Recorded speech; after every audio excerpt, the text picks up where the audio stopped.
करते हैं शुरुआत आज के बीटीएसटी के सौदों की। अंशुल जी जरा कीजिए शुरू, बताइए ट्रेड। देखिए डिम्पी जी, मैं बैंकिंग में बीटीएसटी देना चाहूंगा। इंडसइंड बैंक देखें तो 2 हफ्ते में 1700 से 1428 रुपए तक फॉल आई थी। उसके बाद से 7 हफ्ते से इस लो को प्रोटेक्ट कर रहा था और करंट वीक में इस लो के नीचे फील्ड ब्रेकडाउन देके बहुत शार्प रिवर्सल आया है। सेकेंड अप डे है और यहाँ से ये रैली प्रोबेबली 3 दिन और कंटिन्यू रहेगी। तो इंडसइंड बैंक में बीटीएसटी करना चाहिए 1510 रुपए में। 1490 का स्टॉप लॉस रहेगा और 1550 का बीटीएसटी टारगेट रहेगा। लेकिन अगर इसको एक हफ्ते का समय दे सकते हैं तो 1570 1590 तक के टारगेट मिलेंगे। 1590 के टारगेट इंडसइंड बैंक के लिए 0.25% ऊपर ये शेयर है। राजेश जी, आपके शेयर कौन से हैं सर? तो अभिषेक जी, पहला स्टॉक रहेगा मेदांता, जिसका ग्लोबल हेल्थ लिमिटेड के नाम से भी जाना जाता है। ये स्टॉक पे हमारा व्यू यहाँ पे बुलिश है। स्टॉक में अगर देखें तो एक करेक्शन के बाद स्टॉक फॉलिंग चैनल का ब्रेकआउट करके अब अपने near term moving average 20 day 50 day moving average को रीगेन करते हुए दिख रहा है। हमें लगता है यहाँ पे मेदांता को बाय करना चाहिए बीटीएसटी पॉइंट ऑफ व्यू से, as well as positional perspective से भी। अपसाइड के टारगेट हमें लगता है ये स्टॉक में 1320 1350 की तरफ आते हुए दिख सकते हैं। स्टॉप लॉस होगा करीब 1250 के आसपास। दूसरा स्टॉक जो हमें पसंद आ रहा है वो है भारती एयरटेल। एक कंटिन्यूटी बनी हुई है और सीरीज के आखिरी पड़ाव में अब हम है। और हमें लगता है जिस तरीके से through out the series stock में एक सस्टेन बाइंग एक्शन बना है, हमें लगता है टुवर्ड्स एक्सपायरी भी ये स्टॉक में एक मोमेंटम फर्दर एक्सटेंड होते हुए दिखेगा और स्टॉक में 1280 1290 तक के अपसाइड के टारगेट हमें लगता है आते हुए दिख सकते हैं। तो भारतीय एयरटेल पे बाय करने की सलाह। स्टॉप लॉस होगा करीब 1205 के आसपास। और जो तीसरा स्टॉक हमें यहाँ पे पसंद आ रहा है वो है जेएसडब्ल्यू एनर्जी। ये स्टॉक में भी अगर हम देखें तो ओवरऑल इसके स्ट्रक्चर बुलिश है और ऑलमोस्ट अगर इसके लॉन्ग टर्म और मीडियम टर्म स्ट्रक्चर देखें तो स्टॉक में जिस तरीके का एक ट्रेंड बना हुआ है, ऑलमोस्ट अब ये स्टॉक अपने ऑल टाइम हाई ट्रेजेक्टरी को रिगेन करने के लिए बिल्कुल तैयार होते हुए दिख रहा है। पिछले 3 दिनों से एक अच्छी बाइंग इंटरेस्ट यहाँ पे वापस बनते हुए दिखी है। हमें लगता है ये स्टॉक के जो इमीडिएट टारगेट देखने को मिल सकते हैं वो 535 540 की तरफ आते हुए दिख सकते हैं।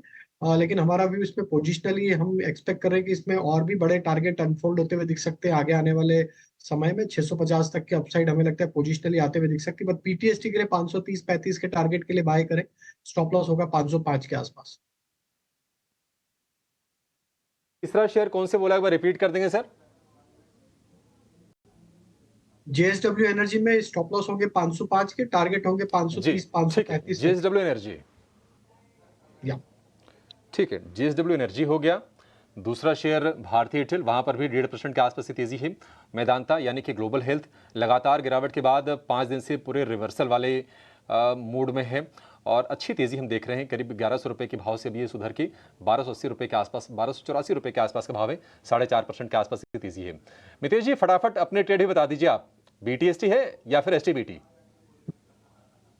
ये सबसे पहला है जुलियन फूडवर्क्स। 452 के ऊपर आज आवली चार्ट के ऊपर ब्रेकआउट है, तो 456 55 56 चल रहा है, वहां पे आपको लेना है।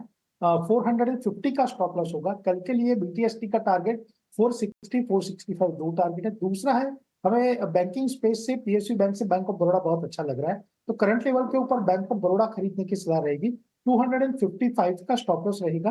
कल के लिए पहला टारगेट 260, दूसरा टारगेट 265 का रहेगा।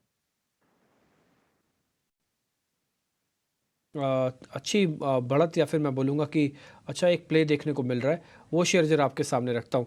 एसआरएफ पे शर्मिला, आपका टेक क्या है एसआरएफ पे? एसआरएफ आपको ठीक लगता है कि इस भाव पे? तो केमिकल स्टॉक्स में हुआ ये है कि जैसे पहले 1-1.5 साल पहले सभी स्टॉक्स चलते थे, लेकिन अभी आपको थोड़ा प्रोडक्ट स्पेसिफिक होना पड़ेगा, क्योंकि हमने देखा है कि खास करके जहां तक एसआरएफ की बात है, उनके अर्निंग्स में वो उतने अच्छे नहीं रहे हैं, उनके अर्निंग्स पिछले 2-3 क्वार्टर से, और अभी भी मेरे हिसाब से थोड़ा एक्सपेंसिव लग रहा है स्टॉक। तो मेरे हिसाब से ये स्टॉक्स अच्छे हैं, लेकिन जिस तरह की बढ़त हमने 1-1.5 साल पहले देखी थी उस तरह की नहीं दिखेगी। और थोड़ा आपको प्रोडक्ट क्या बनाती है केमिकल कंपनी, सिर्फ केमिकल्स में है इस पर आप नहीं जाए, लेकिन कैसा प्रोडक्ट है उस पर जाए।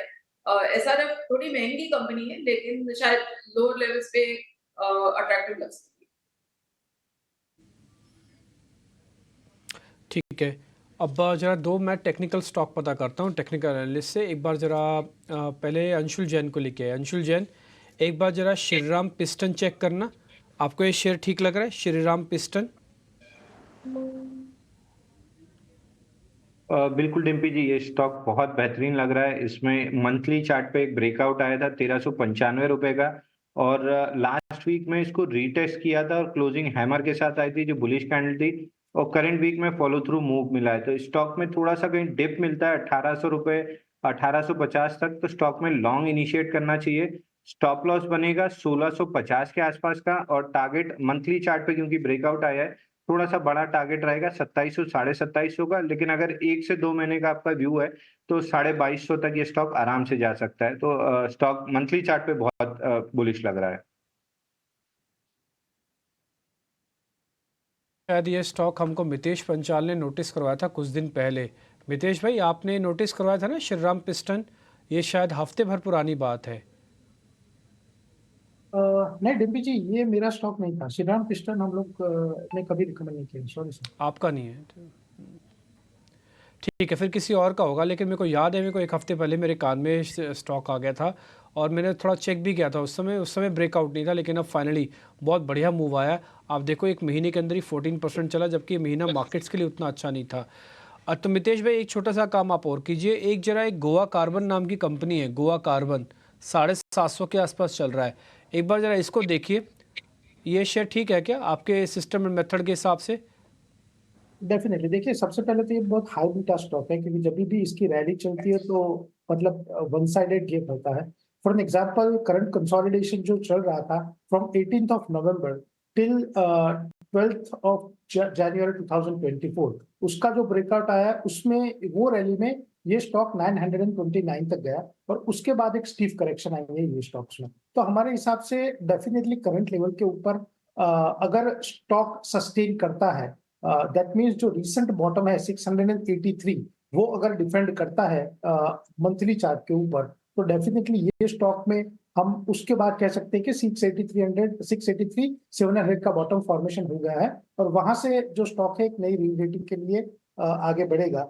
और जहां तक करंट ब्रेकआउट का सवाल है, हमारे हिसाब से जब तक स्टॉक 782 जो 13 मार्च का हाई था उसके ऊपर क्लोज नहीं आता, तब तक इसमें बाय साइड ट्रेड फॉर्मेशन नहीं करनी चाहिए, क्योंकि कंसोलिडेशन जो गिरने के बाद जो कंसोलिडेशन है वो शायद प्रोलॉन्ग हो सकता है। So buy only if the stock close above 783।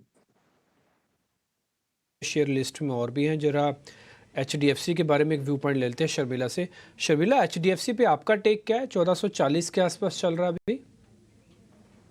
थोड़े समय से मैंने इसमें सॉर्ट ऑफ SIP बाइंग चालू की है, क्योंकि मुझे लगता है कि ये क्वार्टर के जो नतीजे थे, मैं उनके बारे में कुछ ज्यादा नहीं कहना चाहती, लेकिन आई थिंक जो मार्केट में इतना ओपिनियन डिवाइडेड था, तो जो हम सबसे यानी जो चीजें लोग एक्सपेक्ट कर रहे थे कि नजर आएगी नंबर्स में, वो नजर आई। उसके बाद मैनेजमेंट ने उन इश्यूज को एड्रेस भी किया, थोड़े आई थिंक 1-1.5 महीने के बाद ही किया हो, लेकिन किया। तो आई थिंक उसके बाद थोड़ा भरोसा बढ़ा है, और ओवरऑल मुझे स्टॉक काफी पसंद है। लेकिन वही है कि आपको इसमें SIP करना पड़ेगा, बिकॉज आई थिंक रिजल्ट्स में वो पॉजिटिव सेंटिमेंट आने में थोड़ा समय लग सकता है। But now that you are a merged bank, उसके जो पॉजिटिव्स है वो रिजल्ट्स बैलेंस शीट में आने में, प्रॉफिट में दिखने में शायद 1-1.5-2 साल लग सकते हैं। तो वो पेशेंस आपको रखना पड़ेगा। इसलिए एक SIP अप्रोच आप adopt an SIP approach, which is what I started doing and recommending, और उस हिसाब से आप HDFC बैंक को अप्रोच करके उसमें बाइंग करिए। ठीक है, डन। इंटरेस्टिंग। आपने मैम दो चीज़ें बता दी। एक तो एक कॉन्फिडेंस हमको ये भी आ रहा है कि जैसे आप खुद बता रहे हैं कि आप SIP मोड पे हैं इसमें, तो एक तो हमको ये पता लग गया कि HDFC को एक साथ नहीं खरीदना। दूसरा, आप अभी भी आप बुलिश हैं कि HDFC आपको लगता है कि नहीं आगे चल के लीडरशिप लेगा, बैंक को काफ़ी हेल्प करेगा। तो 2-4 लेसन्स बहुत क्लियर हैं। पहला, HDFC से बैंक से दूर नहीं भागना। दूसरा, SIP के ज़रिए इन्वेस्टमेंट करना। तीसरा, बहुत बल्क में पैसा नहीं लेना, थोड़ा टाइम लगेगा। तो ये सारी चीज़ें एक ही बार के अंदर, एक ही आंसर के अंदर शर्मिला जोशी ने आपको साफ साफ बता दी, और वो खुद भी इस चीज़ का एक्सपेरिमेंट कर रही हैं, तो आपको थोड़ा और ट्रस्ट होना चाहिए।